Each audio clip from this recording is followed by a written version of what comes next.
우리가 계정과목을 만들 때 우리 사람들이 누구나가 다 사용할 수 있는 계정과목 이름을 만든 거야. 누구나가 알기 쉽게끔 만들어 놨어요.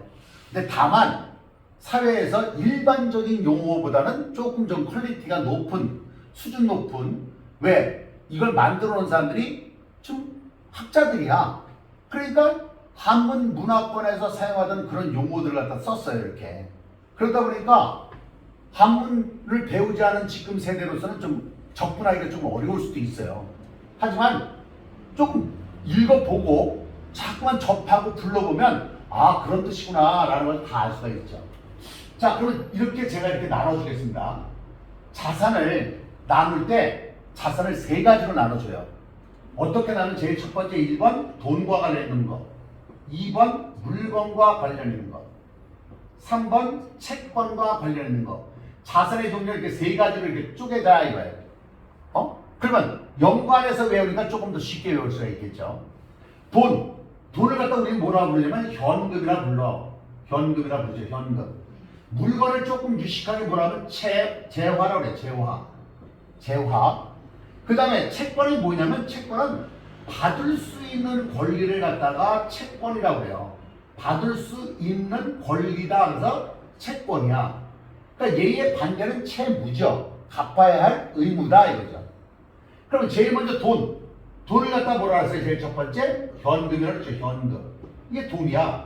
돈인데 이 돈을 갖다가 잔뜩 집에다 쌓아놓을 수가 없잖아. 많이 있으면. 그래서 얘를 갖다가 어디다가 은행에다 예금하는 거야. 그래서 은행에다가 당좌 예금을 하거나 보통 예금을 해요. 그러니까 우리가 알고 있는 예금들은 은행에서 여러분들이 가서 은행 가서 예금할 때 다 대부분이 뭐냐? 보통 예금이야. 언제든지 입출금이 자유로운 예금, 보통 예금이야. 근데 이 당좌 예금 좀 특수한 거죠. 기업이 이 당좌 예금을 하는데 우리 회계는 주체가 누구냐면 기업이야, 기업. 기업을 주체로 하는 거야. 기업이 나야.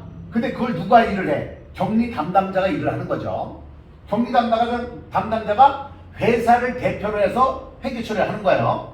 그러니까 당좌 예금이라는 것은 어쩌면 기업이 업무를 수월하게 보기 위해서 당좌 수표를 발행할 수 있는 예금을 하는 거야. 그러니까 당좌 수표를 발행할 수 있는 예금이 당좌 예금이구나 라는 걸 여러분이 알면 돼요. 보통 예금은 일반적인 예금이고, 그래서 이런 예금들의 특징이 뭐냐면 언제든지 현금화 시킬 수가 있어. 근데 언제든지가 뭐냐? 3개월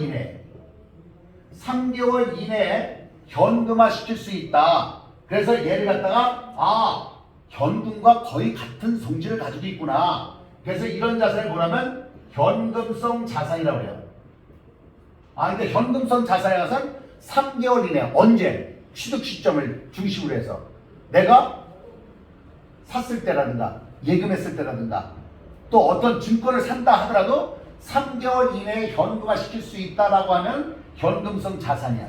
그래서 얘네 둘을 합쳐서 뭐라고 부르냐면 현금 및 현금성 자산이라고 불러요. 현금 및 현금성 자산이야. 현금 및 현금성 자산이다.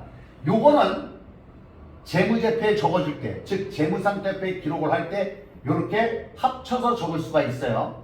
또는 따로따로 적을 수도 있는 겁니다. 근데 우리가 회계 처리할 때 우리가 회계 처리 그러니까 굉장히 어렵게들 생각해요. 회계 처리가 뭐냐? 분계야, 분계. 분계를 할 때 어떻게? 현금, 당좌예금, 보통예금이라고 적을 수 있는 거야. 그 다음에 또 뭐가 있냐면 정기예금이 있어요. 그리고 정기적금이 있어. 정기예금과 정기적금의 차이는 뭐냐면 적금은 매달 금액을 불입을 해가지고 월급 받으면 한 달에 얼마씩 예금을 해야죠. 그래서 예금하는 게 그게 정기적금이고, 그 정기적금을 들어가지고 돈을 갖다 2천만 원, 3천만 원을 만들었어. 그러면 이제 이자율이 조금 높은 예금에다가 넣는 거야. 그래서 그게 정기예금인데 이런 것들을 1년 이내에 찾아올 수 있으면 여기서 1년 이내라는 것은 회계상에선 단기라고 불러요. 단기야. 단기. 그래서 정기예금, 정기적금을 뭐냐면 정기예금, 정기적금 어디 가서 해요? 은행 가서 하잖아. 은행 갔다 우리는 금융기관이라고 그러잖아. 금융기관의 상품을 금융상품이라고 부르는 거예요.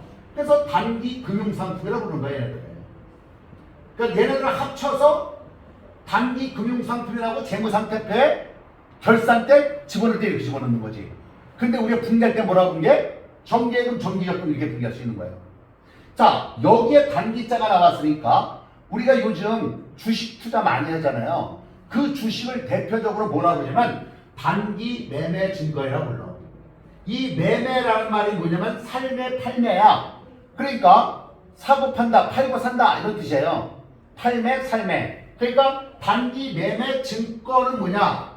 내가 단기 1년 이내에 사고 팔 수 있는 증권이다. 그래서 단기 매매 증권이라고 부르는 거야. 거기 대표적인 게 뭐냐? 주식의 주식.